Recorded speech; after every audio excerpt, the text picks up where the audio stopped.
नमस्कार, मैं हूं धर्मेंद्र। आप देख रहे हैं ऑनलाइन न्यूज इंडिया।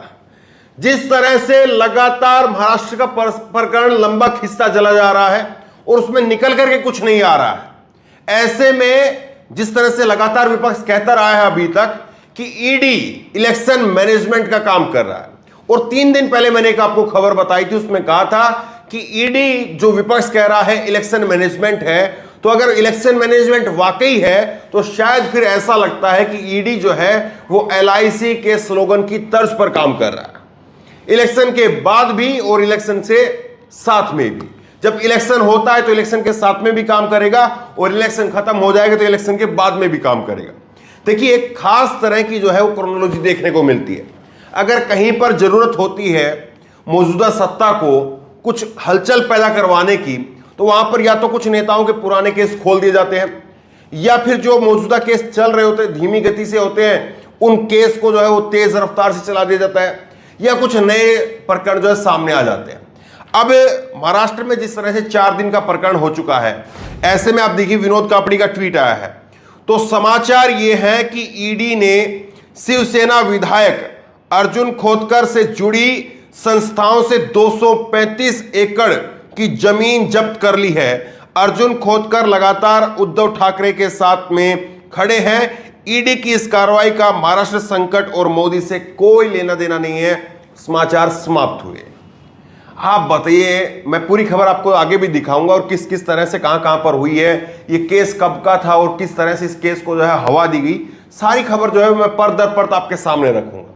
बहरहाल, पहले इस बात को आप समझिए कि 4 दिनों से जो है 20 तारीख से शुरुआत हुई, 24 तारीख भी खत्म हो गई है।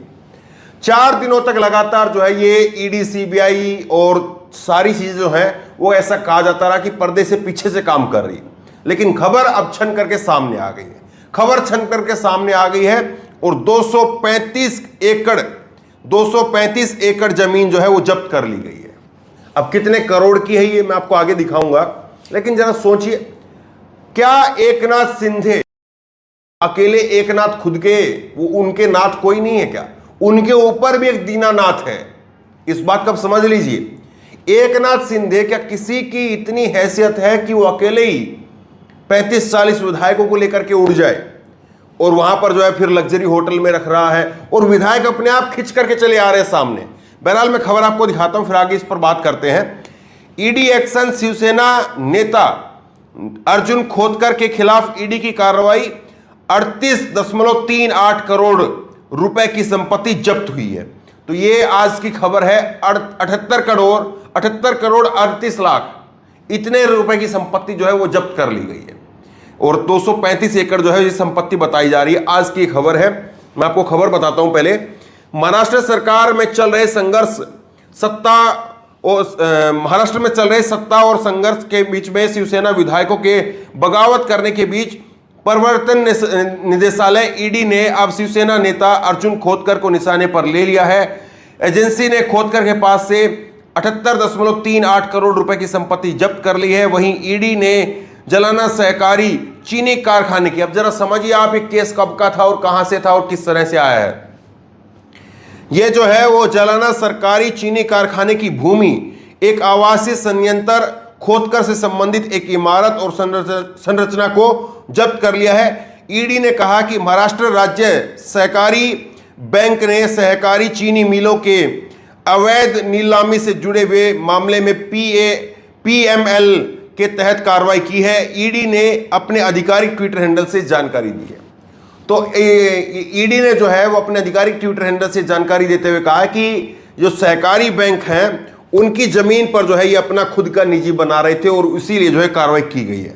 अभी कब की कार्रवाई चल रही थी, कब का केस था, ये मैं आपको दिखाता हूं। ईडी ने 2 महीने पहले ही चीनी मिलों पर प्रतिबंध लगाने का आदेश दिया था। वहीं एजेंसी ने जालना जिला कलेक्टर को भी पत्र लिख करके फैक्ट्री पर रोक लगाने का आदेश दिया था। जानकारी के अनुसार कारखाने का उपयोग बिक्री और लेन देन तक ही सीमित था। पिछले कई दिनों से ईडी इस मामले की जांच कर रही थी, जब तक कि रामनगर शुगर फैक्ट्री कदाचार मामले में अर्जुन खोतकर की भी जांच कर रही है। हालांकि आज एजेंसी ने फैक्ट्री की जमीन को जब्त कर ली है। और नीचे आप देखिए, 2019 में प्राथमिकी दर्ज हुई थी 2019 का केस है, 2022 में आकर के कार्रवाई होती है। 26 अगस्त 2019 के अंदर जो है इस पर यह केस दर्ज हुआ था। अब जरा ठहर करके सोचिए, ठहर करके सोचिए। जो बीजेपी कह रही कि हमारा कोई लेना देना नहीं है। शिवसेना के बारे में एकनाथ शिंदे से जब सवाल पूछा जाता है तो शिवसेना के बारे में एकनाथ शिंदे कहते हैं नहीं साहब, हमारे नेता है, हमारी ये है, वो हिंदुत्व से भटक गए हैं, इससे भटक गए, उससे भटक गए। ये 2019 से ही सरकार चल रही है, तब कोई किसी को हिंदुत्व और तमाम चीजें याद नहीं आ रही थी। और अब क्या हो रहा है? अब ये हो रहा है कि 19 जून तक सब कुछ ठीक ठाक था। 20 जून को ये वहां से निकलते हैं, सूरत पहुंचते हैं। 20 जून को करीब 20 विधायक इनके साथ में थे और उसके बाद में आज ये दावा करते हैं कि 40-42 विधायक इन्होंने अपने पास में गुवाहाटी में जुटा लिए। हो क्या रहा है? हो ये रहा है कि 3 विधायक निकल गए, 2 विधायक निकल गए, 1 विधायक निकल गया, 4 विधायक निकल गए। ऐसे एक एक करके विधायक निकल रहे हैं, निकल करके गुवाहाटी पहुंच रहे हैं और उनको ले जाने के लिए प्राइवेट जेट खड़े हैं। प्राइवेट जेट खड़े हैं, वो प्राइवेट जेट सीधे गुवाहाटी ले जाकर के छोड़ रहे हैं। आप बताइए एक बात, क्या ये चुंबक लगा हुआ है गुवाहाटी के अंदर कि यहां से विधायक खींच करके वहां पहुंच रहा है, या सबको जो है वो एक एक करके फोन करके बताया जा रहा है कि आपका ये 2019 का केस, 2020 का केस, क्या सबको ऐसे बताया जा रहा है इसलिए खींच करके जा रहे हैं? आप ये बताइए कि जो विधायक उद्धव ठाकरे के साथ में मौजूद थे मीटिंग के अंदर, वो विधायक निकल गए हैं, क्या कहेंगे इसको? अब मैं कुछ एक स्क्रीनशॉट आपको और दिखाता हूं। ये आप देखिए, हेमंत बिस्व शर्मा जो कि असम के मुख्यमंत्री हैं, असम के अंदर 101 आदमियों की मौत हो चुकी है। असम के अंदर जो है 55 लाख लोग फंसे हुए हैं।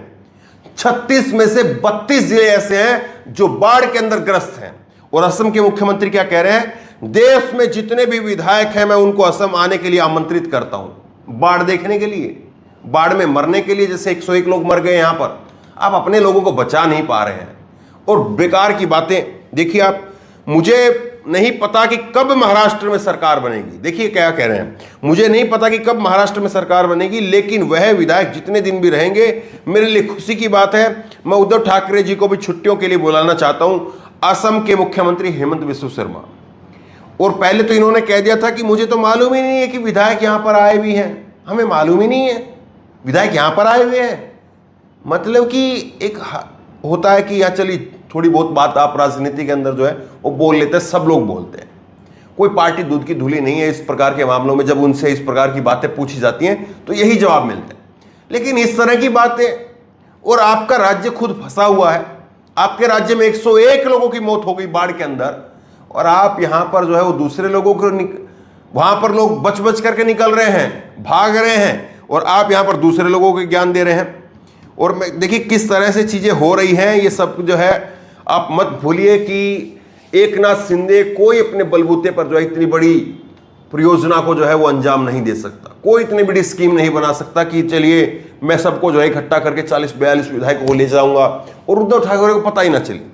ऐसा लग रहा है कि कोई ये अब एकनाथ शिंदे की कौन सी फाइल है ये बाद में पता चलेगा, क्योंकि एकनाथ शिंदे खुद 2019 में कह रहे थे कि इनसे अलग हो जाओ, नहीं मैं इस्तीफा दे दूंगा। वो खुद कह रहे थे, कई सारी मीडिया रिपोर्ट में अब सामने आ रहा है। तो बहरहाल बड़ी खबर सामने आई है और इस खबर के जरिए महाराष्ट्र के अंदर जो कुछ हो रहा है उसका अंदाजा जो है वो आप लगा सकते हैं। इस खबर को ज्यादा से ज्यादा शेयर कीजिए और जैसी कोई अपडेट सामने आती है, जैसी कोई महाराष्ट्र से प्रकरण से जुड़ा हुआ खबर सामने आती है, आपके सामने तुरंत लेकर के आएंगे। इस खबर को लेकर, इस वीडियो को लेकर आपकी जो भी राय हो नीचे कमेंट बॉक्स में अपनी राय जरूर दें। और इसी तरह तमाम खबरों के लिए ऑनलाइन न्यूज़ इंडिया सब्सक्राइब करें, साथ में जो बेल आइकन है घंटे उसको जरूर दबाएं ताकि जैसे वीडियो अपलोड करें उसकी नोटिफिकेशन आपको तुरंत मिल सके। धन्यवाद।